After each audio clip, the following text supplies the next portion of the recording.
नमस्कार, आप देख रहे हैं प्रभा साक्षी और मैं हूं आपके साथ रेणु तिवारी। हमारा खास प्रोग्राम है फिट हैं तो हिट हैं। आज इसमें हम बात करेंगे महिलाओं से जुड़ी एक आम समस्या पीसीओएस के बारे में। ये काफ़ी कॉमन डिजीज़ है जो बहुत ज़्यादा महिलाओं को परेशान कर रही है। आजकल बहुत ज़्यादा लोग इससे ग्रसित हैं। आखिर ये क्या चीज़ें हैं और ये क्यों हो जाती हैं, इन तमाम विषयों के बारे में हम बात करेंगे। हमारे साथ हैं डॉक्टर अंजलि मैम। बहुत बहुत स्वागत है आपका प्रभा साक्षी में। होम्योपैथी के अंदर पीसीओएस को लेकर किस तरह से ट्रीटमेंट है, और सबसे पहले तो मैं ये जानना चाहूँगी ये बीमारी क्या है आखिर? देखिए, ये एक सिंड्रोम होता है पीसीओएस। जी। इसमें पीसीओडी और पीसीओएस, मैं आपको दोनों के बारे में समझा देती हूँ। पीसीओडी में क्या होता है, ये एक डिज़ीज़ होती है जिसमें हार्मोनल चेंजेस बॉडी के अंदर आने शुरू हो जाते हैं और हमारी ओवरीज जो होती हैं वो इमेच्योर एग्स प्रोड्यूस करना शुरू कर देती हैं। उसमें प्रॉपर ओव्यूलेशन नहीं होता है, एनोव्यूलेटरी साइकिल आनी शुरू हो जाती हैं और अच्छे से ओव्यूल ग्रो नहीं करते हैं। और पीसीओएस जो सिंड्रोम होता है, इसमें बहुत सारे चेंजेस बॉडी में आने शुरू हो जाते हैं। हिर्सुटिज्म आना शुरू हो जाता है, एंड्रोजन जो हमारे हार्मोन हैं वो बढ़ने शुरू हो जाते हैं, फेशियल हेयर ग्रो होने शुरू हो जाते हैं, वेट गेन आना शुरू हो जाता है, पेशेंट को एक्ने बनने शुरू हो जाते हैं। तो ये एक सिंड्रोम जी, इस तरह के लक्षण आने शुरू हो जाते हैं पेशेंट को। तो आप मतलब क्या एलोपैथी के थ्रू इसको अच्छे से ट्रीट किया जा सकता है, और अगर होम्योपैथी में कोई इसका इलाज कराना चाहता है तो किस तरह से इसका ट्रीटमेंट है, और पेशेंट किन लक्षणों को प्रॉपर तरीके से अपने शरीर में देखे तब वो आपके पास आए? जी, ये बहुत अच्छा सवाल आपने किया है। एक्चुअली क्या है, आजकल पीसीओएस और पीसीओडी बहुत कॉमन हो गया है। बहुत छोटी से छोटी बच्चियों को ये परेशानी आ रही है। 15-16 साल की बच्चियां इस परेशानी से बहुत ज़्यादा परेशान हैं। और होता क्या है कि शुरू में ही उनके मेंसेस इर्रेगुलर होने शुरू हो जाते हैं, साथ में एक्ने आने शुरू हो जाते हैं, हेयर फॉल आना शुरू हो जाता है, हेयर थिनिंग होनी शुरू हो जाती है, जिसकी वजह से ये सारी दिक्कतें आनी शुरू होती हैं। अगर हमें कहीं भी ऐसे सिम्टम्स महसूस होते हैं कि हमारे पीरियड्स इर्रेगुलर हो रहे हैं, हमारे फेस पर बहुत एक्ने आ रहे हैं, हमारे बाल बहुत झड़ रहे हैं, बाल सिर पर कम होने शुरू हो रहे हैं, तो हमें डॉक्टर से अपने इमीडिएटली कांटेक्ट करना चाहिए। अपने सभी टेस्ट अच्छे से कराने चाहिए। ठीक है, यूएसजी करा करके भी कंफर्म हो जाता है कि हमारे जो ओव्यूल्स हैं वो ठीक से ग्रो हो रहे हैं या नहीं हो रहे हैं। बाकी डॉक्टर सभी टेस्ट कराती हैं, हार्मोनल जो टेस्ट होते हैं हमारे, उससे भी वो चेक करती हैं। इन सब चीज़ों को जो आपने लक्षण बताए, आम जो हमारे घरों में इस चीज़ को बहुत आम कह दिया जाता है कि अरे ये तो होता रहता है, औरतें हैं, चेंजेस होते रहते हैं, बाल जो आपने कहा फेस पे हेयर आना, ये सब बहुत आम होता है। तो कुछ ऐसे मतलब मेजर सिम्टम्स हैं जिसको पहचान के हम यहाँ पर आ सके, क्योंकि घर वाले इन चीज़ों को बहुत लाइटली लेते हैं। जी, देखिए, घर वाले उन सिम्टम्स को लाइटली ले रहे हैं, लेकिन ये कहीं ना कहीं एक कॉम्बिनेशन आना शुरू हो जाता है ना, कि हमारा वेट गेन भी हो रहा है, हमारे मेंसेस भी टाइम से नहीं आ रहे हैं, फेशियल हेयर भी आने शुरू हो गए हैं। तो इस तरह के 2 या 3 सिम्टम्स अगर हमारी बॉडी में कहीं ना कहीं आने शुरू हो गए हैं तो हमें अपने डॉक्टर से मिलना चाहिए। फिर इनफर्टिलिटी का एक बहुत बड़ा कारण आजकल पीसीओडी हो रहा है, क्योंकि ओव्यूल्स ठीक से ग्रो होते नहीं हैं, जिस वजह से ये परेशानी फीमेल्स को आगे चल कर के आ रही होती है। तो बेटर है कि उसको हम पहले से ही ट्रीट कर लें।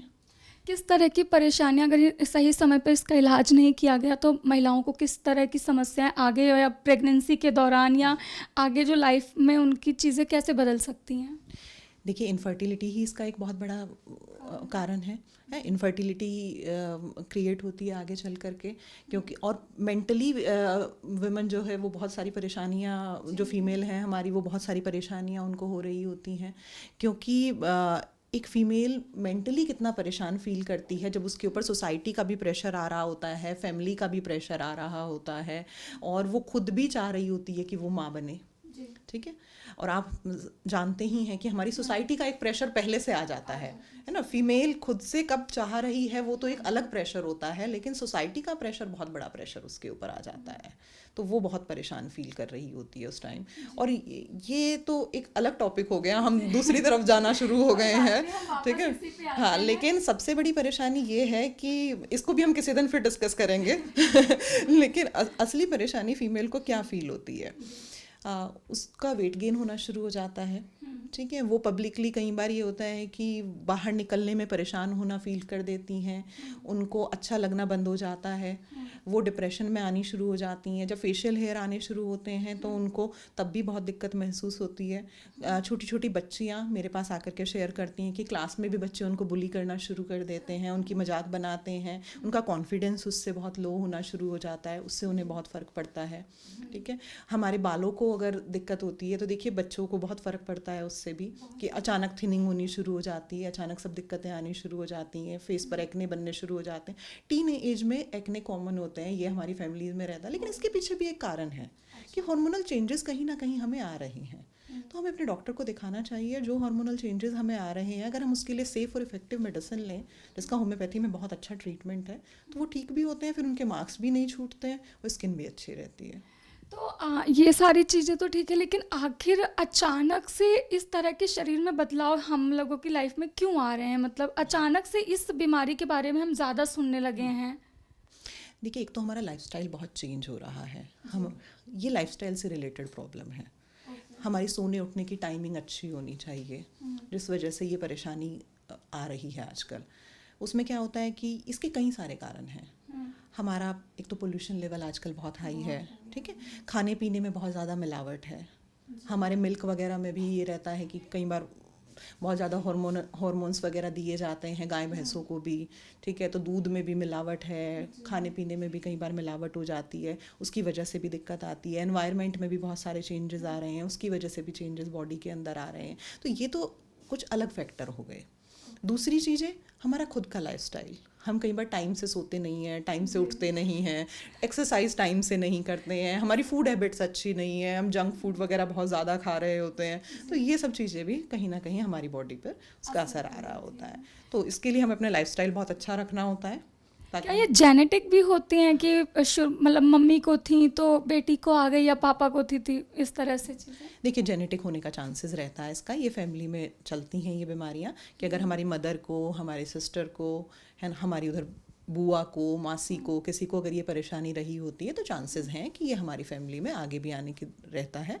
लेकिन क्योंकि पहले के टाइम में हमारा खाना पीना कंपैरेटिवली बेटर था, सब लोग घर का काम भी ज़्यादा करते थे, तो एक्सरसाइज इनडायरेक्टली हो जाती थी। आजकल वो भी थोड़ा कम होना शुरू हो गया है, तो इस वजह से ये परेशानी हमें ज़्यादा दिखनी शुरू हो गई है।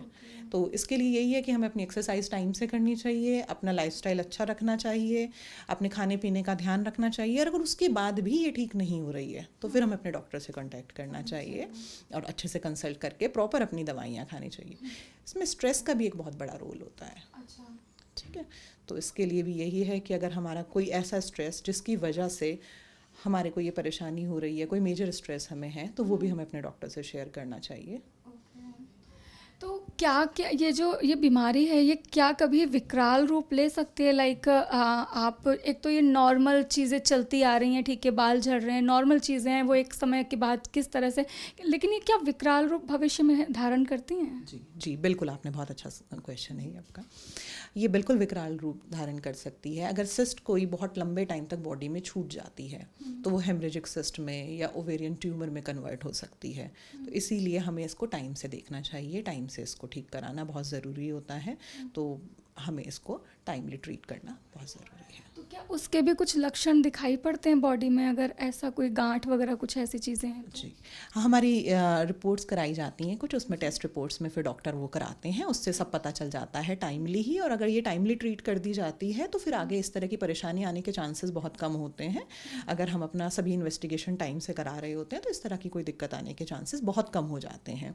तो इसीलिए यही होता है कि हमें लेकिन अपने सिम्टम्स को ऑब्जर्व करते रहना चाहिए, इग्नोर नहीं करना चाहिए। बहुत लंबे टाइम तक अपनी हेल्थ को अगर हम इग्नोर करते रहते हैं तभी वो विकराल रूप धारण करती है।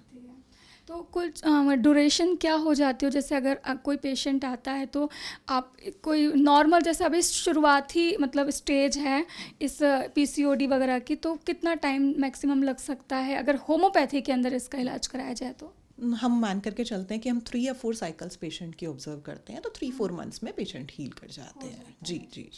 मैम, इन तमाम जानकारी के लिए आपका बहुत बहुत शुक्रिया।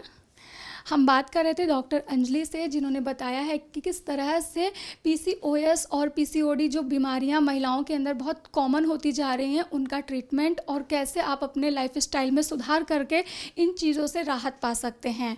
ऐसे ही लेटेस्ट अपडेट के लिए देश दुनिया की तमाम खबरों के लिए आप बने रहें प्रभा साक्षी के साथ। नमस्कार। अगर आप भी लेना चाहते हैं देश दुनिया की तमाम जानकारी तो आज ही सब्सक्राइब करें हमारे चैनल को। साथ ही नीचे दिए बेल आइकन को जरूर दबाएं ताकि हर अपडेट आप तक पहुंच सके।